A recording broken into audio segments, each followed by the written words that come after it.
DJ Sixsmith here with former Mets first baseman Keith Hernandez. And Keith, you have the opportunity today to relive some of your favorite moments from your career. You had the World Series championship. What stands out to you the most about your career?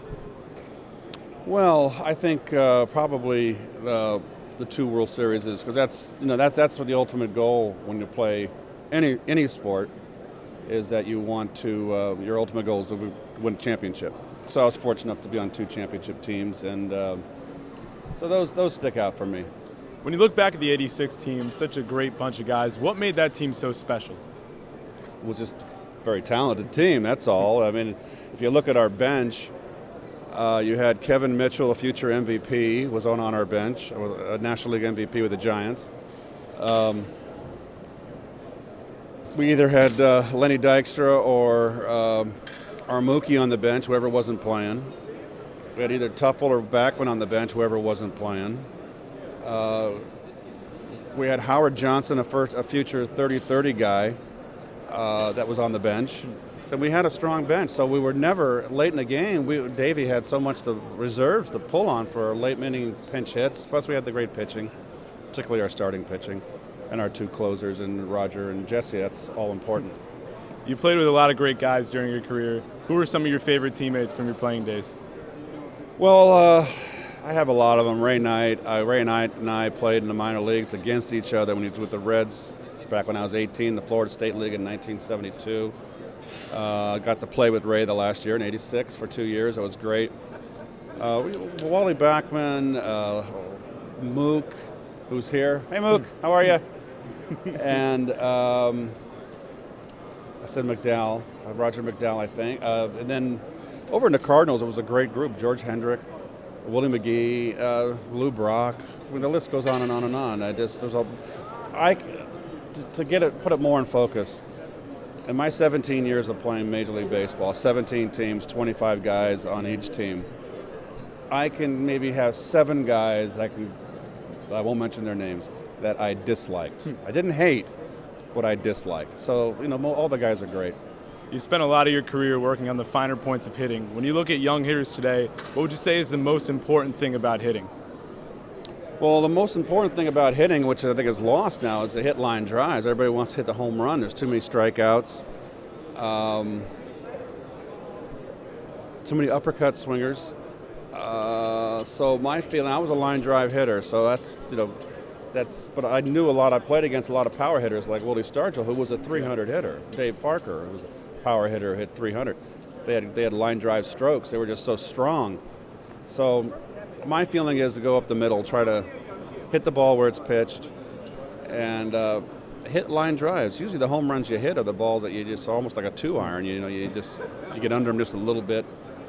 If a ball's coming in like this and you got a cylindrical bat and a spherical ball, and it's a high pitch, it's coming in on a plane like this, the ball, and you're swinging up, it just makes sense. The timing's got to be perfect. But if you got the bat swinging level, you have more of a chance to make solid contact. So it is what it is. So a lot of guys going for the uppercut. What do you think is the biggest difference today to when you played back in the day? There's a lot of strikeouts today. There's not as much emphasis on not striking out. There's always guys that struck out 100 times when I played, but there's not as many as there are today. And I don't agree with the philosophy that the strikeout's not that important. Anything can happen when you put the ball in play. If you strike out, you're making a right-hand turn back to the dugout. It's an out. It's a big out. So I don't know who came up with that philosophy.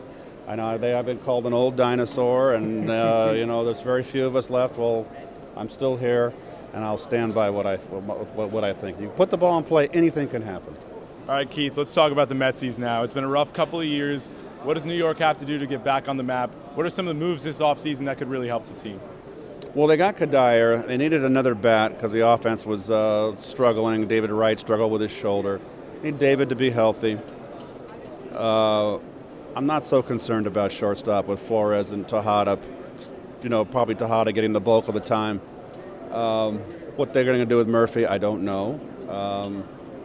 I do love this young kid, Herrera, Dilson. He's 19 years old last year, and how he performed.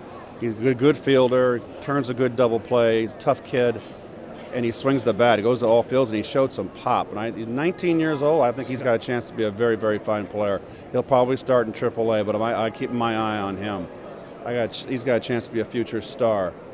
Kadire gives a professional bat in the lineup, which I think is necessary. I didn't want another guy that strikes out 100 and 150 times. I always felt that guys that strike out 100, well now today 150 times is nothing. They're not going to drive in the clutch runs because they strike out too much. You need someone that it's a line drive hitter in the middle of that order, and Kadire is going to provide that. He's 36. Let's keep him healthy. Let's keep our fingers crossed. Pitching is in the up now. It's dominant, and that's the Mets' strong suit. Keith, finally, when you look back at your career, who has been the most important person in making you the person you are today, the baseball player you were? Who would you say that one person is? It'd be unquestionably Lou Brock. When I was called up and I was 20 years old, Lou Brock was ready to break Ty Cobb's record then, both single season and all time. And Lou took the time to be nice to me and help me out. He unquestionably is the one. There's no one else that comes close. One of the all-time favorite Mets, Keith Hernandez. Thanks so much. Okay, pleasure.